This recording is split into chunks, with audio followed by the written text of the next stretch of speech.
Hey guys, in this video, we're going to take a look at this SunFounder TS7 Pro 7-inch touchscreen Raspberry Pi case and screen combo. So let's jump into the unboxing.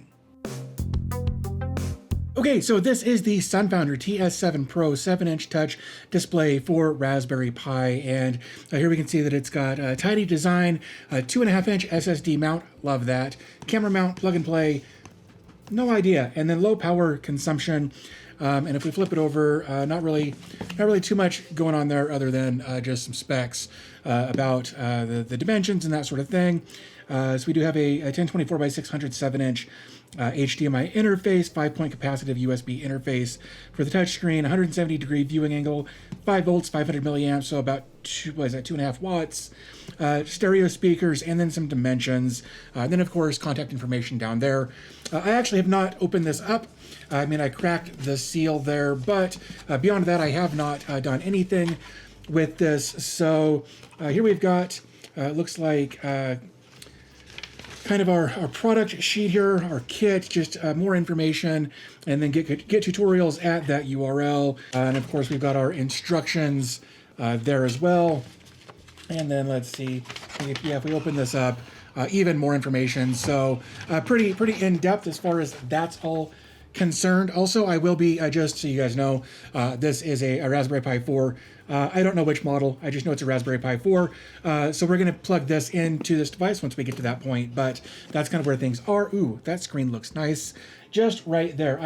God, that looks really good. Great packaging, guys. That looks really, really good. Of course, we will do a peel here in a little bit.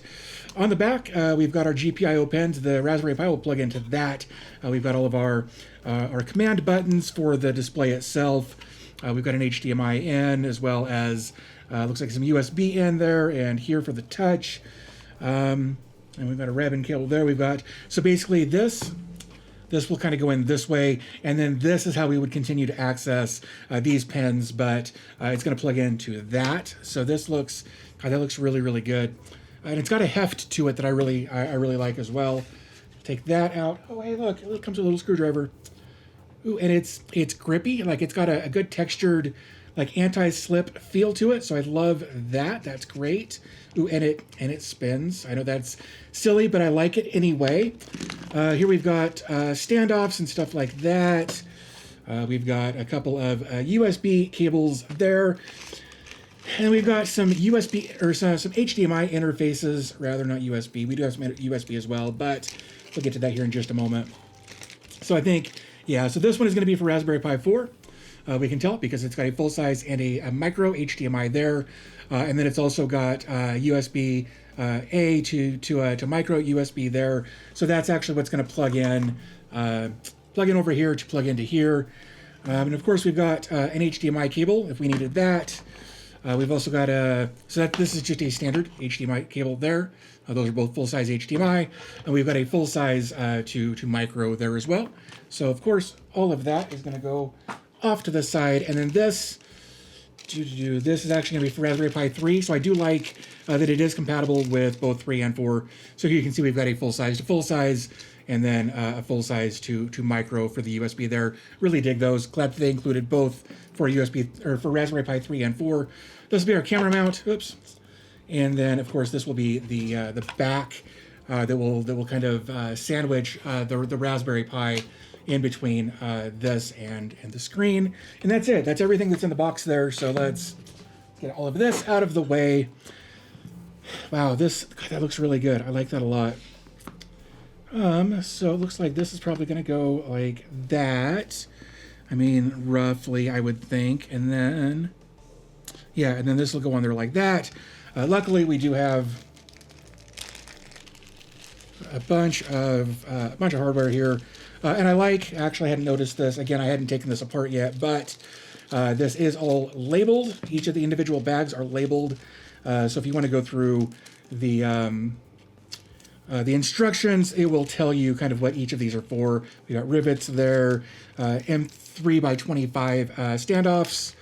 We've got more rivets. We've got some screws. So let's kind of speed through this and get this thing put together here.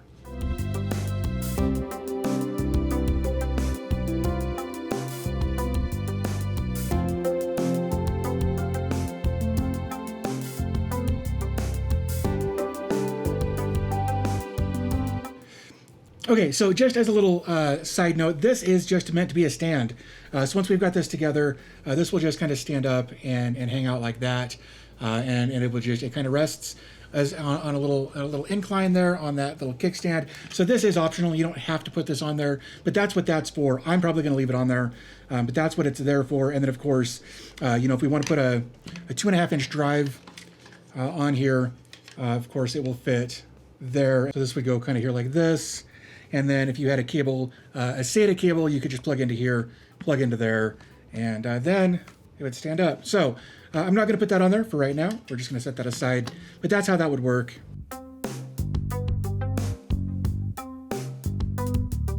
So for right now, I'm just going to put these 2 screws in to hold this on. This is fine for demonstrative purposes. Just going to want to take a look at what it looks like there. Of course, here's the bottom.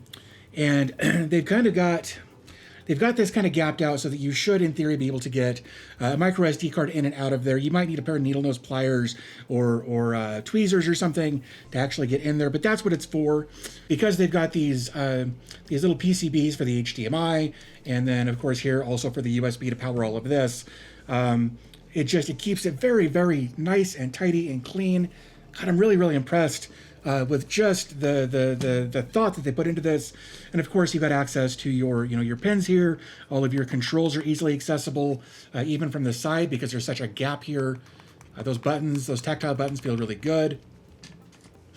So that's it. That's all there is to building this thing. Of course, if you wanted to, you could have, of course, put the camera mount up there this way, I suppose, where those holes would line up. But that's basically it for building this thing. Of course, there are additional screw holes. So we've got the 4 here for your hard drive. There are additional screw holes here, so you could wall mount this if you wanted to do that. You could figure out a mounting mechanism for that, mount this on your wall or something like that. So there's lots of different options on how you can configure this. So I guess the next steps will be to actually get an operating system on a drive and get this thing booted up. Okay, so while we were imaging this USB device here that we're going to plug into this, I did take off the kickstand. I also plugged in an Ethernet cable and a keyboard just so that we can do that. And then I wanted to lay this down so that hopefully we can see what's going on when this boots up. So that's kind of what's going on there. So let's get this plugged in here in our USB 3 port there, and then I've got a 15-watt power supply that we're going to run under there and run over to here and plug in right there, like so. Here we've got a little light going on, so we're going to see hopefully here. There we go. No signal. That means it's got power. That's good. Stoked to see that. We'll give this a minute to boot up. So we have lights. We have no boot going on there. So we've got our power light, but again, nothing, no activity light there. That's interesting to me. Well, we'll keep troubleshooting then. Oh, are you serious? Oh, it was my keyboard. GAMDS Hermes E2. And for some reason, it just wouldn't boot with this thing plugged in. Okay, so it's resizing the partition there to take full advantage. So we'll give this just a moment here. All right, so now if everything, I should be able to just touch. Hey, will you look at that? Outstanding. Okay, so my country is not United Kingdom. We're going to go over here to United States. Time zone is wrong. I'm going to Denver. English language, USB keyboard, or US keyboard rather, not USB. Okay, setting location. This is all looking really good. Okay, now we're going to plug in this keyboard and hope for the best here. So I'm going to plug you in right there. Okay, I have power. You can kind of see it lit up there. So we're going to put in right there. Here we go. Like that. We'll click next. Setup screen. Some monitors, the desktop is larger than the screen. The edges are cut off. You can adjust that here. No, that all looks correct. And I'm basing that off of these little icons that are perfectly up here in that top right corner. So this all looks correct. I'm going to click next. Searching for networks. I don't need to do this because I am plugged in via this cable right there. I'm going to click skip. You know what? I'm gonna skip that just for right now, and then I'm going to restart. And now that it's actually booted up the first time, let's actually see if it can boot up with the keyboard plugged in. Okay, so apparently it just needed to boot maybe once first without my keyboard plugged in there. So let's see. Oh, there it goes. That's looking really good. I think we have a winner. So this actually looks really good. Let's tip it.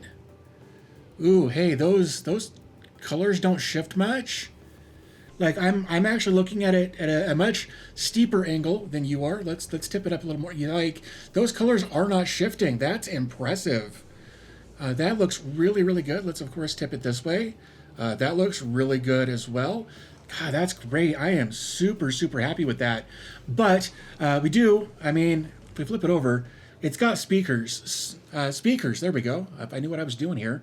So it's got speakers there. So let's do that. We're going to open a new tab. I'm going to go to my YouTube. So this looks good. Oops. So let's actually take a look at my first Proxmox video there.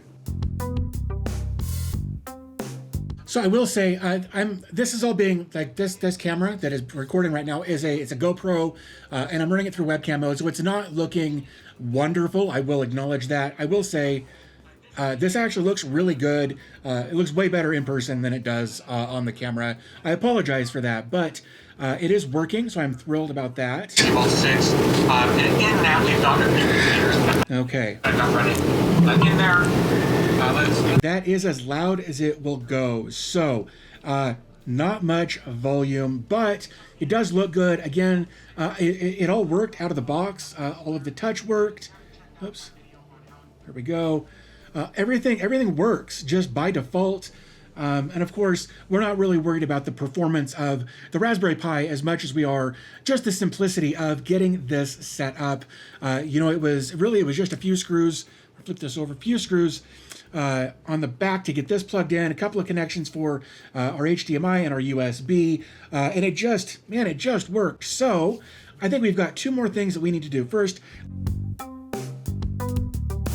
there's that, and we are all set up and ready to go. And as I mentioned earlier, I did say we were going to do a peel, so let's do that now.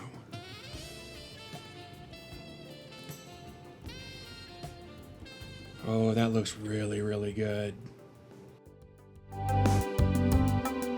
So guys, there you go. There is the SunFounder TS7 Pro 7-inch touchscreen case. If you'd like to pick one of these up, there will be a link in the description down below. I do want to give a big shout out to SunFounder for reaching out and sending this to me. Honestly, at first I wasn't terribly interested in it, and now I will eat my words. I was wrong. This thing is amazing. The picture quality is great. The viewing angles are amazing. The setup process was about as easy as it could possibly be, and I didn't have to install any third-party software to make it work. So overall, super great experience. Definitely recommend if you're in the market for a setup like this. Again, links to everything in the description down below. But with that said, I'm going to go ahead and wrap this up. I want to thank you guys for spending a few minutes of your day with me today, and I will talk to you in the next video.